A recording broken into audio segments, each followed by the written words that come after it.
શું આપણે ઈચ્છીએ છીએ આપણા પરિવારમાં ઉત્તમ અને તેજસ્વી સંતાનની પ્રાપ્તિ થાય? ગાય અને ગર્ભ સંસ્કારનો શું સંબંધ છે? કોઈ સ્કૂલ કે કોલેજમાં ગર્ભ સંસ્કાર વિદ્યા માટે ભણાવાતું નથી અને જો આપણે આ ગર્ભ સંસ્કાર વિદ્યાને ઉત્તમ રીતે નહીં ઉપયોગમાં લઈએ તો આવનારી પેઢી જ લબાડ થઈ જાય. શું આપ જાણો છો કે બાળક બીમાર જ ન પડે એના માટે માતા પિતાએ શું કાળજી લેવી? ગાય ગામડું ને ખેતીની વાત જઈએ આપણે કરતા હોય તો ગાયને રોડ ઉપર ન રખડવા દેવી હોય તો એના માટે ગાય આધારિત ગર્ભ સંસ્કાર, ગાય આધારિત કૃષિ વ્યવસ્થા, ગાય આધારિત પંચકર્મ અને આયુર્વેદ, ગાય આધારિત આધ્યાત્મિકતા, ગાય છે ને એના અનન્ય સ્વરૂપ છે, આરોગ્યની અને ઉપયોગની સરિતા છે. એને સમજવા માટે આપણે આજ ગર્ભ સંસ્કારની વાત કરવાના છે. માહિતી, હું કોઈ જ્ઞાની નથી, ખાલી નાનકડી માહિતી તમારી સામે મૂકું છું. ગર્ભ સંસ્કાર એક નવસર્જનની સિસ્ટમ અને નવસર્જનના લાભ આજ જગતના તમામ નવદંપતિ એવું ઈચ્છતા હોય કે મારા ઘરે ઉત્તમ પ્રકારના પ્રાણવાન અને તેજસ્વી સંતાનનો જન્મ થાય તો એના માટે પાયાની બાબત કઈ આજના કોઈ સ્કૂલી કોલેજમાં ભણાવવામાં નથી આવતું.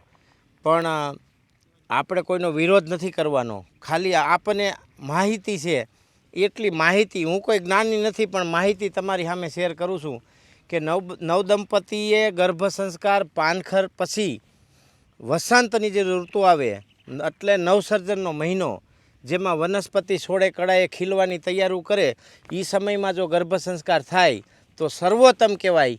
અને એની પહેલાં વમન અને વિરેચન જો નવદંપતિ કરાવે તો એના શરીરના અંદરના જે કોષો છે, સ્ટમક છે અને એ સિવાયની જે શરીર રચના છે એની અંદર રહેલી વિદુષિયાતા, મતલબ જે કોઈ પ્રકારના અવરોધ હોય, જે કોઈ પ્રકારની વિકૃતિ હોય, જે કોઈ પ્રકારના નુકસાનદાયક તત્વો હોય એ બધા વમન વિરેચનથી નીકળી જાય અને શરીર થોડું તેજવાન, બલિષ્ઠ અને શુદ્ધ બને.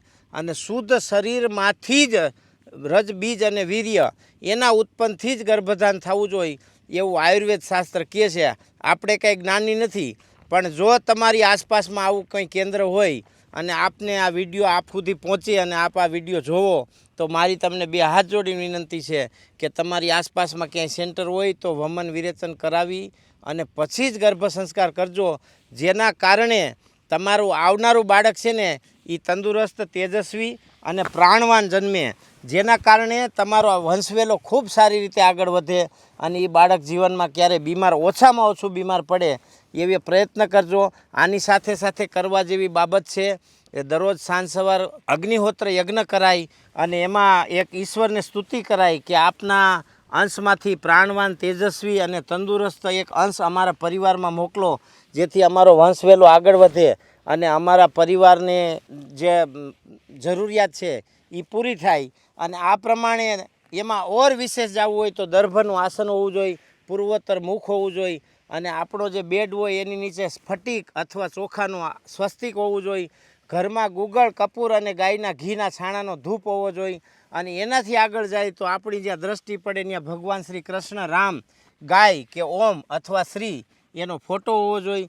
અને આવા સમયમાં જ્યારે આપણે ગર્ભ સંસ્કારનો મહિનો ચાલતો હોય ત્યારે કોઈ પણ ખરાબ વિદૂષિત વાતો સાંભળવી નહીં, ફિલ્મો જોવી નહીં, નકામી સિરિયલો જોવી નહીં, પરિવારમાં કલેશ કરવો નહીં, સ્નેહ પ્રેમથી રહેવું, એકબીજાની જોડે જોડાઈને રહેવું અને પરિવાર સિવાય કોઈના લોકોના ટચમાં ન રહેવું, કોઈ પણ પ્રકારની વિકૃત બાબતો મનની અંદર ન લાવી. શક્ય હોય તો ભગવાનનું ધ્યાન કરીએ, ઓમનું ધ્યાન કરીએ, આપણા ઈષ્ટદેવનું ધ્યાન કરીએ, આપણા ગુરુદેવનું, માતા પિતાનું ધ્યાન કરીએ.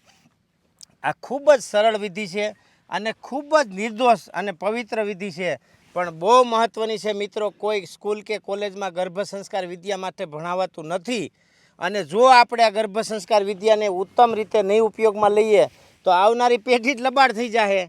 ટાટિયા ઢહળતી પેઢી ન થાય એના માટે આ ઋષિમુનિઓએ સંશોધન કરેલો પ્રયોગ છે.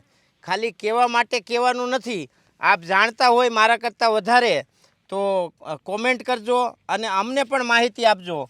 તમારી આસપાસનું ગર્ભ સંસ્કાર કેન્દ્ર હોય તો એમને પણ મળજો, એમની પાસેથી પણ શીખજો અને આસપાસમાં આયુર્વેદના ડૉક્ટર હોય તો વમન વિરેચનમાં એમનો સહયોગ લેજો.